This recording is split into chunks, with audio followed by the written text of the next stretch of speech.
ഇതാരാമോനെ ദിനേശായി എരപ്പാളത്തിലോ കാണിച്ച് നീയാ? ഞാൻ പറഞ്ഞിട്ടാ അവന്മാരിത് ചെയ്തു. ഏത് നായിന്റെ മുൻ പറഞ്ഞിട്ട് ചെയ്തതായാലും വേണ്ടില്ല, ഈ സാധനമൊക്കെ കെട്ടിപ്പൊതിഞ്ഞ് പൂവള്ളിയില് എന്റെ തറവാടാത് അവിടെ എത്തിക്കണം. ഈ പൊട്ടിയും ചളിങ്ങിയതൊക്കെ വിളിട്ടേക്ക്, പകരം പുതിയത് വേണം പൂവള്ളിയിലെത്താൻ. മനസ്സിലായോ? അതിപ്പോ മീൻ കറി വെക്കുന്ന ചട്ടിയായാലും ശരി. കേട്ടാ മോനെ ദിനേശ, അങ്ങനെ ചെയ്യാൻ പറയണം. അല്ലെങ്കിൽ ഞാനങ്ങ് വരും മണപ്പള്ളിക്ക്. അകത്തിരിക്കുന്ന നിന്റെ അച്ഛയും പടിഞ്ഞാറ്റയിൽ അട്ടം നോക്കി കിടക്കുന്ന നിന്റെ വല്യമ്മച്ചയെ അടക്കം എടുത്ത് പുറത്തിട്ട് തീയിട്ട് ചുടും ഞാൻ. നീ ആരെ ഈ വീട്ടിൽ നിറക്കി വിട്ടെന്നറിയോ? എന്റെ പെങ്ങളെ, ഇന്ദു ചൂടന്റെ അനിയത്തിയെ.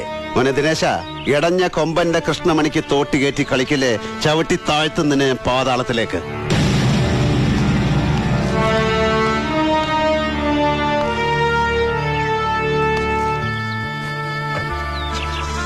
കൊണ്ടുപോകാമെന്നതാണ് ഞാൻ.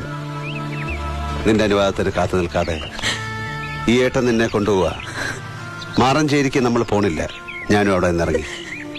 6 വർഷം ജയിലിൽ കിടന്നപ്പോഴും ഇല്ലാതിരുന്ന ടെൻഷനാ നമ്മുടെ അച്ഛന്റെ കൂടെ ഒരു വീട്ടിൽ കഴിയാന്ന് വെച്ച.